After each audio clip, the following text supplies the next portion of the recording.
Hello everyone, good morning. আশা করি তোমরা সবাই অনেক ভালো আছো, সুস্থ আছো। আমরাও কিন্তু অনেক ভালো আছি। আর আমার আরেকটা নতুন ব্লগে তোমাদের সবাইকে ওয়েলকাম জানাই। আই হোপ আজকের ভিডিওটা সবার ভালো লাগবে, তাই সবাইকে অনুরোধ করছি আমার পুরো ভিডিওটা দেখার। আর এখন বাজে সকাল 9টা। তো সকাল 9টা থেকে আমি আমার ব্লগটা আজকে শুরু করলাম। আজকে আর সকাল থেকে কোনো কাজকর্ম শেয়ার করলাম না, আজকে একদম রান্নাঘর থেকে আমি আমার ব্লগটা শুরু করলাম। দেখো, সকালবেলায় আগে রান্না বসিয়ে দিয়েছি। আমার স্নান পুজো সমস্ত কিছু হয়ে গেছে, বাসি কাজকর্ম সেরে তারপর আমি রান্না করতে চলে এসেছি। আর ওদিকে করে নিলাম একটু মুসুরির ডাল, আর এনেছি আজকে মাংস। তো মাংসটাকে ভালো করে গরম জল দিয়ে ধুয়ে তারপরে রান্না বসিয়ে দিলাম। আর একটু আদা আর রসুন থেতো করে নিচ্ছি, কারণ আজকে করব একটু আলুর পকোড়া বা বড়া বলতে পারো। তো একটা বাটিতে এই যে আদা রসুন থেতোটা নিয়ে নিলাম, নিয়ে তারপর দেবো একটু বেসন, চালের গুঁড়ো, নুন, হলুদ, লঙ্কা গুঁড়ো সমস্ত কিছু দিয়ে তারপর আলুর বড়াটা করবো। মানে গোল গোল করে আলুটা কেটে তারপর বড়া করব। এই যে দেখো, এইভাবে গোল গোল করে কেটে নিয়েছি, কেটে আলুতে নুন মাখিয়ে রেখেছিলাম। আর এখন এই গোলাটার মধ্যে দিয়ে, মানে ব্যাটারটার মধ্যে দিয়ে তারপর একটা একটা করে বড়া ভেজে নেব। আর আমার কড়াইয়ের অবস্থা আজকে সত্যি খুবই খারাপ। একদম কড়াইটা পুড়ে গেছে রান্না, মানে আলুর পকোড়ায় আলুর বড়া করতে করতে একদম কড়াইটা পুড়ে গেছে, দেখতে একদম বাজে লাগছে। তোমরা হয়তো সবাই খারাপ ভাববে, তো কেউ কিছু মাইন্ড করো না। কড়াইটা একদম পুড়ে গেছে। তো দেখো, রান্না বান্না শেষে তারপর আমি গ্যাস ট্যাস মুছে রান্নাঘর পরিষ্কার করে নিলাম, একদম বাসন কোসন মেজে।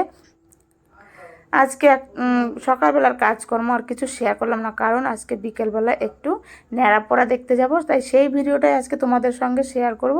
তাই আজকে সকাল থেকে আর কাজকর্ম শেয়ার করলাম না, তাহলে ভিডিওটা তো অনেকটাই বড় হয়ে যাবে। তো দেখো, তারপর সোনামাকে ভাত খাইয়ে দেওয়ার পরে একটা মৌসুমি লেবুর রস করে নিচ্ছি ওকে খাওয়াবো বলে। তো লেবুটা এতই শক্ত, আমার রস করতে সত্যিই খুবই কষ্ট হয়েছে। আর সোনামা দেখো লেবুর রসটা খাবে, সেটাতে ওর কষ্ট দেখো কেমন পালিয়ে যাচ্ছে, মানে সমস্ত কিছু খাওয়াতে আমাকে জ্বালাবে। তারপর আমাদের খাওয়া দাওয়া শেষে ছাদে চলে এলাম একটু জামা কাপড় নিতে। সেই সকালবেলা কাচাকাচি করে মেলে দিয়ে গেছিলাম, আর তোলা হয়েছিল না। তো একেবারে এখন ধরো বিকেল বিকেল হয়ে গেছে। তাই এখন জামা কাপড়গুলো নিয়ে এগুলোকে ভাঁজ করব, করে তারপর বিকেলবেলার ঘরটর ঝাড়ু দেব। অনেক কাজ বাকি, আজকে আবার ন্যাড়া পোড়ার দিন আছে। আর আমাদের শ্রীগুরু আশ্রমের মিছিলও আসবে একটু পরেই, তা সেটাও তোমাদের সঙ্গে শেয়ার করব। আজকে একটু অন্যরকম ব্লগটাই করলাম আমি। তো দেখো, এইদিকে আমাদের শ্রীগুরু আশ্রমের দোল উৎসব হয়, তো আগের দিন ন্যাড়াপোড়ার দিন মিছিল বের করে যে শ্রীগুরু সঙ্গের। তো সেটাই তোমাদের সঙ্গে শেয়ার করলাম। আমারও যাওয়ার কথা ছিল, কিন্তু যাওয়া হলো না, কারণ সোনামা তো ছোটো, ও এত হাঁটতে পারবে না। আর ওকে কোলে নিয়ে আমার হাঁটাও সম্ভব না, এত দূরের রাস্তা, তাই আমি আর যাইনি। আর এদিকে দেখো, তারপর রেডি হয়ে নিলাম, বিকেলবেলায় যে ন্যাড়াপড়া দেখতে আসলাম। ন্যাড়াপড়ার সঙ্গে তার আগে কিন্তু বাজি ফাটিয়েছে, এত সুন্দর সুন্দর দেখো, তোমরা দেখো বাজিগুলো।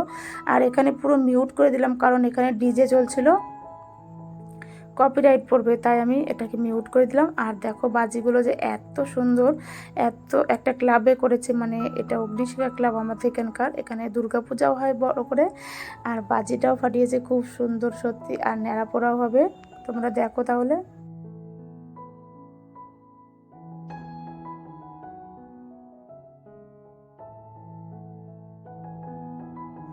আর কত লোক এসেছে তোমরা দেখতেই পাচ্ছ। কিন্তু এখানে যদি ওই মিউজিকটা দিতে পারতাম না, সত্যি আরোই ভালো লাগতো। তো কি করব, কপিরাইটের ভয় তো আছে। এত সুন্দর ডিজে গান চলছিল আর লাইটিংও হচ্ছিল তার সঙ্গে, সত্যি সব মিলে কিন্তু খুব মজা করলাম। আর এটা দেখো, বাজির একটা গাছের পুরো গাছ হয়ে যাবে এই বাজিটা। এই বাজি ফাটানো অনেক ছোটোবেলায় আমি দেখেছি, মানে আমার বাপের বাড়ির ওখানে। তখন আমি মনে হয় ক্লাস 5-6-এ পড়ি, তখন দেখেছিলাম এই বাজি ফাটানো কালী পুজোর সময়। তো অনেক বছর পর দেখলাম, দেখে সত্যি খুব ভালো লাগছিলো।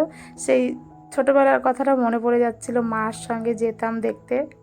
তো একই সেই এইরকমই গাছ হতো আমাদের ওখানে, যেমন বাজি ফাটাতো এমন গাছের বাজি, সত্যি দেখতে খুবই ভালো লাগছিলো। আর কত লোক যে হয়েছে, তো তোমরা সবাই দেখতে থাকো, আমি আর কিছু বলছি না। জানি না তোমাদের কতটা ভালো লাগবে আমার আজকের ভিডিওটা। আজকে একটু অন্যরকম করেই করলাম ভিডিওটা।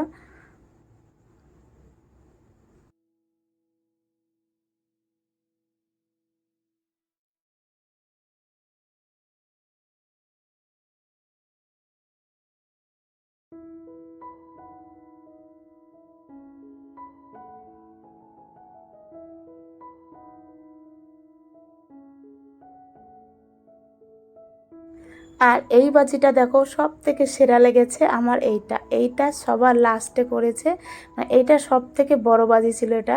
তো দেখো তোমাদের কেমন লাগলো অবশ্যই কমেন্টস করে তোমরা বলো। আর নতুন বন্ধুরা তোমরা যারা আমার চ্যানেলটি এখনও সাবস্ক্রাইব করোনি অবশ্যই সাবস্ক্রাইব করে দিয়ে আমার পাশে থেকো। আর পুরনো বন্ধুদের অনেক অনেক ধন্যবাদ। আর দেখো বাজিগুলো এত সুন্দর ফাটছিল সত্যি।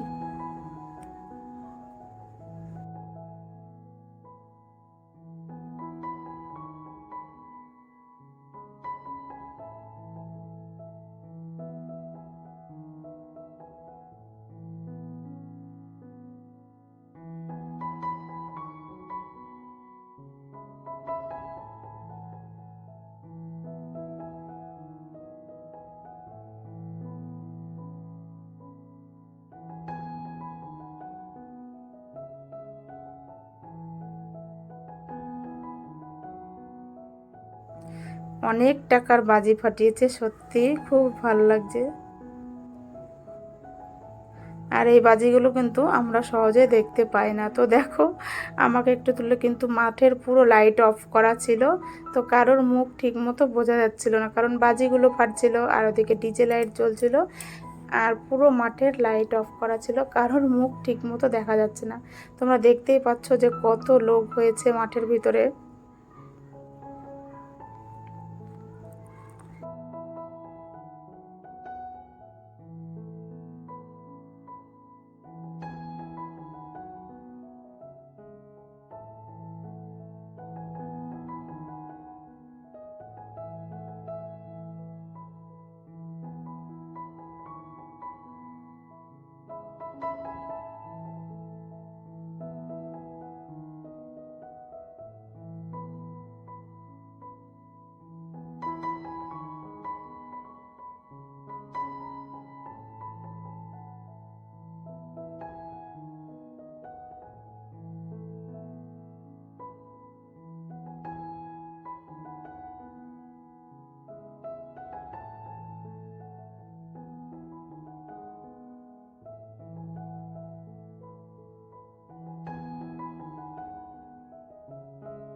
তো এই বাজিটাই ছিল সবার লাস্ট আর সব থেকে বড়। দেখো কেমন লাগলো তোমাদের এই বাজিটা অবশ্যই বলবে। দেখো সত্যি আমার তো সব থেকে সেরা লেগেছে এই বাজিটা, মানে দেখো ফোয়ারার মতো কি সুন্দর পড়ছে চারিদিকে আগুনগুলো, এতই সুন্দর লাগছিল, মানে বারুদের আগুনগুলো চারিদিকে ছড়িয়ে ছড়িয়ে পড়ছে ফোয়ারার মতো।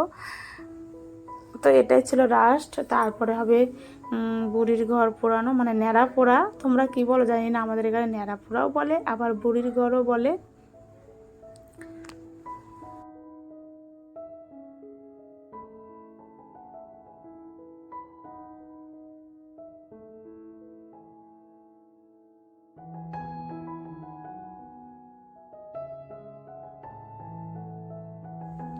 আর এদিকে এখন এই যে ন্যাড়া পোড়া হবে, তাই ন্যাড়ার মানে গাছের মতো একটা বড় লম্বা বানিয়েছে। দেখো এত বড় বানিয়েছে, মানে ওরা তুলতেই পারছিল না, এত ক্লাবের ছেলেপেলেরা সবাই মিলে। তারপরে লাস্টে অনেক কষ্টে এটাকে দাঁড় করিয়ে তারপরে ন্যাড়াপোড়া করা হলো। তো এই জিনিসগুলো আমি অনেক ছোটোবেলায় দেখেছি, আর বিয়ের পরে এবছর এই প্রথম দেখছি। তো ভালোই লাগছিলো। দেখো ওই ছেলেটা ঘুরতে ঘুরতে পড়েও গেছে। তো এখন মনে হয় 7 বার ঘুরবে, ঘুরে তারপরে আগুনটা দিয়ে দেবে। তো আমাদের বাঙালিদের আনন্দের শেষ নেই, একটা একটা করে কিন্তু সমস্ত অনুষ্ঠান শেষ হয়ে গেল। এখন বাকি আছে নীল পুজোটা, তো সেটা হলে কিন্তু আবার একটু চুপচাপ, কারণ একটার পর একটা হয়েই যাচ্ছিল। সরস্বতী পুজো বলো, পৌষ সংক্রান্তি বলো, তারপরে দোলযাত্রা, শিবরাত্রি, মানে পরপর হয়ে যাচ্ছিল। এখন শুধু নীল পুজোটা বাকি, এটা হলেই শেষ হয়ে যায়। তো আমিও আমার ভিডিওটা আজকের মতো এখানেই শেষ করছি। আবার দেখাবে নতুন কোনো ভিডিও নিয়ে। তোমরা সবাই ভালো থেকো, সুস্থ থেকো, টাটা।